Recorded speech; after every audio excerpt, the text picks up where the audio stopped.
마켓 이슈 분석 이어갑니다. 그리스 총선 이후 시장은 결과를 예측했다라는 분위기가 형성되고 있습니다. 일단은 그렉시트에 대한 우려감이 다소 줄어들고 있는데요. 자, 그렇다면 이제 남은 변수가 뭐냐, 또 시장은 또 관심을 키워갈 것 같습니다. 앞으로 어떤 걸 좀 주의해 볼 수 있을까요? 앞서 프로그램 시작할 때 위원님께서도 말씀을 하셨어요. 네. 독일을 둘러싼 계속해서 문제가 생길 수 있다. 그리스를 두고서 독일을 비롯한 주로 유럽 국가들의 이런 갈등이 좀 나타날 수 있다라는 이야기를 해주셨는데요. 네. 어떻게 좀 자세하게 전망을 해볼 수가 있을지 MTN의 김정은 연구위원 모시고 이야기 나눠보도록 하죠. 위원님. 네, 최근에 이제 언론에서 그렉시트에 집중하고 있는 양상인데요. 중요한 건 그렉시트가 아니죠. 그리스 망한다고 해서 세계 경제 망하지 않습니다. 그리스 정도의 규모는 유럽 경제 내에서도 굉장히 미미하고요.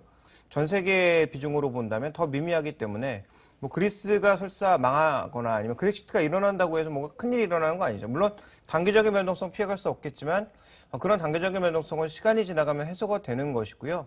중요한 건 그렉시트가 아니라 가장 근원적인 물음을 던져야 될 것 같습니다. 결국은 3년 전부터 꾸준하게 언급되었던 유로화의 붕괴 가능성에 대해서 우리가 좀 고민을 해야 될 것 같은데요. 준비된 그림을 보시면 지금 독일과 독일 이외의 유럽 국가들, 특히 유로화를 같이 쓰는 유로존 국가들의 결정적인 차이가 뭐냐면 우리가 통화 정책을 쓰는 이유가 뭐냐면 환율 안정, 그다음에 독립적인 통화 정책, 그다음에 자유로운 자본 이동 이런 것들이 잘 조화가 이루어져야 되는데 다른 유럽 국가들은 지금 독립적인 통화 정책은 전혀 적용하지 못하고 있고요.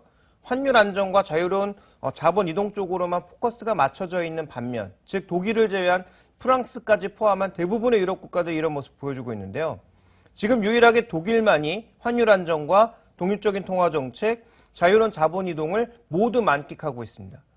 그러니까 독일이 지금 유로존에 있어서의 이익을 모두 가져가고 있다는 거죠. 그러니까 이번에 그리스 사태의 가장 근원적인 본질은 뭐냐면 유로 시스템이 출발한 이후에 독일이 가져갔던 이익을 내놓아라라는 것이고요. 그것을 이제 그리스는 공짜 점심을 원하고 있는 것이고 독일은 반대로 그것을 공짜 점심이라고 부르면서 우리가 왜 너희까지 그런 부분까지 도와줘야 되느냐라는 거죠. 그래서 지금 IMF를 비롯한 굉장히 다자간 협상이기 때문에 앞으로 어떻게 전개될지는 좀 지켜봐야 되겠습니다만 가장 이 근본적인 문제가 전혀 해결되지 않고 있다라는 거죠.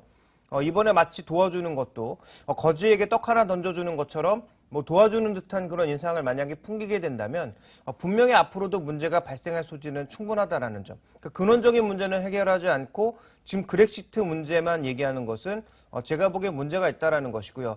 이 문제가 해결되지 않는 이상 유로존에 아무리 돈을 퍼부어 봐야 실질적인 해결이 되겠느냐에 대해서는 아직까지는 조금 회의적입니다. 또 하나 이제 우리가 중요하게 봐야 되는 것은 뭐냐면 이런 유로존의 자금 투입 자체가 우리 시장에 도움이 된다라는 얘기가 많이 나왔지만 준비된 그림을 보시면 최근에 유로 캐리 지수는 많이 올랐지만 유럽계 자금은 안 사고 있습니다. 우리가 한 가지 간과하고 있는 것은 그동안 우리 시장에서 가장 많이 샀던 유럽계 자금은 굉장히 공격적인 룩셈부르크, 영국 자금들이었거든요. 근데 이런 자금들이 빠져나가고 있는 상황입니다. 그리고 영국도 언젠간 금리를 올릴 거거든요. 그러니까 이런 요소들을 고려해 본다면 현재 ECB가 돈을 투입한다고 3월 이후에 투입한다고 해서 과연 우리 시장으로 옛날만큼 유럽계 자금이 많이 들어올 거냐? 확신할 수 없는 분위기고요. 자, 그다음에 또 준비된 그림을 보시면 실제로 연준과 이 ECB가 돈을 투입했을 때 어느 쪽의 효과가 좋았느냐? 단연코 연준이었다라는 거죠. 미국이 돈을 투입할 경우에는 굉장히 흐름이 좋았지만 실제로 유럽계가 돈을 투입했을 때 우리 시장이 좋기는 했는데 그 효과 자체는 거의 3배 이상 차이가 났다. 그리고 실제로 달러로 움직이고 있는 한국 기반의 이머징 시장에 투자하는 자금의 규모와 또 유럽 자금 기반의 이머징 시장에 투자하는 자금의 규모가 3배 이상 차이가 난다라는 거죠. 그래서 미국 QE만큼의 효과를 연준의 QE로 누리기에는 어렵다라는 점을 염두에 두시면서 접근해야 되겠다. 요약해보면 유로존의 근본적인 문제는 전혀 지금 손도 못 대고 있다라는 점과 두 번째로는 유로존 자금이 들어와 봐야 한국 시장으로 유입되는 자금은 제한적일 수밖에 없다라는 말씀을 다시 한번 강조드리겠습니다. 네, 유로존의 경제 수장들이 또 저희 방송을 본다면 이 본질을 보라고 따끔한 한마디 좀 기억을 해줬으면 좋겠습니다. 그리고 일단 유동성 정책에 대한 국내 효과는 다소 제한적일 것이다라고 재차 강조해 주셨고요. 자, 건설주 이야기도 해보겠습니다. 미국과 국내 건설주, 일단 미국의 주택지표 얘기 좀 해볼 필요가 있을 것 같은데요. 최근에 개선 이야기는 자주 들리는데 이거 좀 믿어도 되는 겁니까? 뭐 속도는 줄어들지만 방향성에 대해서는 여전히 뭐 긍정적이다라고 봐야 되겠죠. 준비된 그림을 보시면 지금 허가 착공 코스의 흐름이라든지 재고의 소진의 전반적인 움직임은 많이 둔화되고 있습니다. 그래서 전체적인 탄력 자체는 좀 둔화되고 있는 게 사실이고요. 다만 질이 좋아지고 있는 건 뭐냐면 여러 번 언급드렸다시피 2013년까지는 지금 다가구 주택이 이끌었던 주택시장이지만 2014년 이후에는 단독주택이 이끌고 있다는 거죠. 이거 분명히 다른 겁니다. 질적으로 다른 거거든요. 양적으로는 작년까지는 양적으로 좋았던 거고 그러니까 2014년 중반 이후부터는 질적으로 좋아지기 시작한 거죠. 그래서 큰 집, 마당 있고 2층 집, 뭐 이렇게 우리가 생각하는 미국 주택 이런 것들이 좋아진 것은 작년 중반 이후부터라는 겁니다. 그래서 전체 수량 대비해서는 분명히 안 좋아졌지만 질적인 부분은 미국 시장 좋아지고 있다고 봐야 될 것 같고요. 큰 방향성도 문제는 없는 것 같습니다. 최근 들어서의 또 하나의 특징은 뭐냐면 금리가 낮아지면서 모기지 신청 건수가 올라가고 있다는 거죠. 그러니까 미국의 주택시장의 전반적인 흐름은 최소한 나쁘지는 않다. 그래서 주택가격의 움직임도 최소한 완만한 상세를 이어갈 것이다라고 봐야 될 것 같고요. 자, 이런 주택가격의 상승세는 결국은 올 상반기 이후에 미국의 금리를 자극할 가능성, 인플레를 자극할 가능성이 굉장히 높다라고 봐야 되겠죠. 그러니까 미국에서는 가장 그 물가의 큰 비중을 차지하고 있는 40% 이상을 차지하고 있는 게 주택 가격입니다. 이 주택 가격이 계속적으로 올라가게 되면 미국 연준이 아무리 다른 요소들이 뭐 진짜 극단적으로 가지 않는 이상 금리를 제자리로 돌리는 가능성은 높아진다라고 봐야 되겠죠. 자, 그렇다면 우리나라 시장의 주택시장도 좀 전망을 해보도록 하겠습니다. 네. 부동산 관련법들이 많이 나오고 있고 덕분에 현대산업개발, 국내 비중이 가장 높은 현대산업개발이 뭐 최선호주로 꼽히는 경우도 여러 번 지금 보고 있는데요. 우리나라 주택시장에 대한 전망은 좀 어떻게 볼 수가 있을까요? 먼저 준비된 그림을 보시면 여러 가지 조건들이 좋아지고 있는 건 사실입니다. 준비된 그림을 보시면 지금 분양가도 올라가고 있고요. 그다음에 청약자 수도 점점 증가하고 있습니다. 과거에 좀 보지 못했던 흐름이거든요. 그리고 옆 그림을 보시면 지금 미분양이 수도권과 전국의 미분양이 빠르게 감소하고 있어서 재고 줄어들죠. 가격 올라가죠. 수요자들 몰리고 있죠. 그 전반적인 조건들은 분명히 개선되고 있다고 봐야 될 것 같습니다. 근데 문제는 뭐냐면 지금 여전히 전세 가격은 폭등하고 있는데 매매 가격의 움직임은 조금 제한적이라는 거죠. 그러니까 아직까지는 수요와 공급이 어느 정도 좀 발을 맞춰 나가고 있는 정도가 아닌가라고 보여지고 있고요.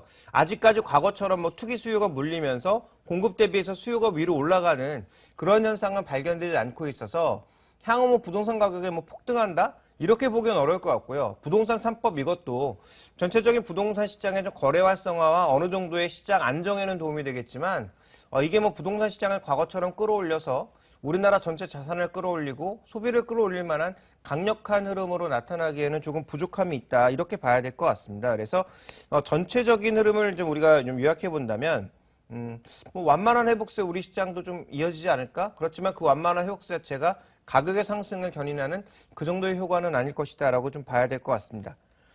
문제는 대형 건설사들의 이제 실적인데요. 주가 흐름을 보시면 지금 대형 7개 회사의 시가총액 흐름과 현대산업의 시가총액 흐름, 주가 추이가 완전 다르죠. 지금 완전히 크로스되고 있습니다. 대림산업의 실적 뭐 보셨겠지만 역시 못 믿는다라는 거죠. 불과 한 2-3일 전에 이제 증권사 리포트가 쏟아져 나왔는데 이번에 어닝 서프라이즈도 없지만 쇼크도 없다라고 공언했는데요. 한마디로 뒤집어 버렸죠. 대림산업이 또 어닝 쇼크를 내놨습니다. 그러니까 믿을 수가 없다라는 거죠. 애널리스트의 분석 보고서도 이제는 다 못 믿을 얘기가 돼 버렸고요. 또 하나 이제 중요한 것은 해외 쪽의 수주가 앞으로 좋아질 거냐? 올해 좋아질 거라고 그렇게 떠들고 있지만 이 얘기도 벌써 4년째 떠들고 있는 얘기거든요. 그러니까 얘기의 신뢰도가 점점 떨어지고 있다는 게 결국 문제인 것 같습니다. 그래서 전체적으로 해외 쪽으로 눈을 돌리고 있는 건설사들은 못 믿겠다, 실적 못 믿겠다. 너희가 어떻게 좋아질 거 어떻게 믿니? 언제 좋아질 거냐? 그러니까 실적의 바닥에 대한 그 시점에 대한 확인이 전혀 안 되고 있다는 게 문제이기 때문에 이들 종목에 대해서는 여전히 보수적으로 봐야 될 것 같고요. 현대산업이 좋을 수밖에 없는 이유는 이것 때문이다. 나름 수익성도 좋고 자체 땅으로 개발하고 있어서 수익성 좋은 국내 산업에 있어서 현대산업이 다시 한번 이익을 회복하고 있다는 관점에서 뭐 최선호주로 꼽히고 있지 않나라고 보고 있습니다. 그리고 이제 그 대형 건설들 중에서 해외 건설 많이 하고 있지만 가치 측면에서는 현대그룹과 계속 맥락을 같이 하고 있는 현대건설이라든지 아니면 여러 번 언급드렸지만 갖고 있는 보유 자산만으로도 시가총액에 충분한 가치를 이어나갈 수 있는 삼성물산 정도가 단기적인 변동성은 있겠지만 그래도 좀 나은 게 아닌가. 그래서 가치로 투자한다면 현대건설이나 삼성물산에 업황 측면으로 투자한다면 단기적으로는 현대산업에 가장 좋지 않을까라고 보고 있고요. 정말 만약에 올해 상반기 내에 중동 수출도 늘어나고 뭐 유가도 조금 올라가고 긍정적인 모습을 보인다면 그때 가장 좋은 수익률을 보일 수 있는 종목군들은 지금 가장 낙폭이 큰 뭐 GS건설, 대림산업 이런 종목군들이 되겠죠. 다만 이런 종목군들의 투자 시점은 지금은 아니다라는 점. 정말 길게 보고 단기적으로 크게 올라갈 때를 노려서 지금부터 분할해서 사보겠다 말리지 않습니다. 그런데 단기 매매자들이 많이 빠졌다는 이유만으로 지금 사겠다? 여전히 말리고 싶습니다. 폭 과대하다라는 이 단순한 논리로만 접근하기보다는 네. 업황이라던가 가지고 있는 자산에 초점 맞춰서 움직여보자라고 정리하겠습니다. 자, 일단 시장에 대한 전략 하나 더 질문을 드려볼게요. 이 대형주의 시가총액이 계속 줄고 있다는 소식과 또 상대적으로 중소형주에서는 시가총액이 증가하면서 매출 또 시총 1조 원 클럽에 들어간 종목이 늘고 있습니다. 어떻게 봐야 되는 것인지 한번 짚어주시죠. 간단하게 말씀드리면 지금은 시장 구분은 의미가 없다라고 보여집니다. 코스닥 좋고 코스피 나쁘다? 이게 굉장히 단순한 논리인 거거든요. 코스닥 시장에서도 안 좋은 종목은 계속 지하 3층, 4층 파고 있고요. 코스피 시장에서도 좋은 종목군들은 계속 고점을 넓혀나가고 있습니다. 뭐 밸류에이션 상관없이. 뭐 그런 관점에서 본다면 지금 시장 구분은 제가 보기엔 의미가 없고 단기적으로는 여러 번 언급드리면 여전히 종목 장세다. 코스닥 지수 왜 올라가느냐? 코스닥이 다 좋습니까? 천만의 말씀이죠. 코스닥 지수 올라가는 날은 시가총액이 상당히 높은 다음 카카오라든지 그다음에 뭐 게임주들 이런 종목군들이 엄청나게 뭉쳐서 올라가니까 이제 시가총액이 좀 올라간 것처럼 느껴지는 거지 코스닥 시장이 절대 다 좋지 않습니다. 코스닥 시장에서도 지금 바닥 차고 있는 종목군들은 뭐 200~300개 종목 되고요. 그래서 그런 관점으로 보면 안 되고 지금은 그냥 종목 장세다. 깔끔하게 그렇게 보시는 게 좋을 것 같고요. 그 종목 장세에 있어서의 가장 큰 핵심은 성장성, 중국 소비, M&A 모멘텀입니다. 그러니까 단기적으로 이런 종목군들에 투자하는 게 가장 수익률이 좋을 거다라는 거고요. 그럼 장기로 갔을 때도 이런 종목이 좋을 거냐? 천만의 말씀이라는 거죠. 코스닥 시장의 밸류에이션 갭이 벌어진 종목이 얼마나 많은데요. 성장의 그 모멘텀이 한 가지만 흔들리게 되면 이 종목들은 뭐 두말할 것도 없이 폭락이죠. 그것도 손절을 할 수 없을 정도의 폭락이 나올 가능성이 높다라는 거죠. 그래서 장기적인 관점에서는 여전히 우리가 관심을 가져야 될 건 지배구조, 그다음에 뭐 밸류에이션, 가치주 이런 것들에 대한 관심이라는 거죠. 그래서 장단기 전략을 분명히 분리해낼 필요가 있다는 겁니다. 단기적으로는 밸류에이션이 비싸도 성장, 중국 소비 이런 쪽으로 가야 될 것 같고요. 장기 관점에서 본다면 지금 당장 주가가 안 좋고 실적이 안 나와도 2차 전지, 그다음에 전력산업과 관련돼 있는 종목, 이 한국전력을 얘기하는 게 아닙니다. 전력산업과 관련돼 있는 뭐 플랜트 종목군들, 그다음에 부품 종목군들 이런 종목을 말씀드리는 거고요. 마지막으로는 아무리 따라해도 중국이 따라할 수 없는 반도체 같은 것들이 여전히 시장에서 강점을 누릴 수밖에 없다. 이렇게 봐야 될 것 같습니다. 네, 시장에서 한 가지 전략만을 가지고 갈 수는 없습니다. 네. 투자자분들의 일단 투자 성향을 파악을 해야겠죠. 단기와 중장기 전략이 분명히 다른 만큼 그 부분들을 선별해서 받아들이는 것이 중요하겠습니다. 네, 특히나 실적 시즌이기 때문에 변동성 우려가 더욱더 큰데요. 이를 감안해서 시장 어떻게 대응할지 오늘장 선 전략에서 이어갑니다.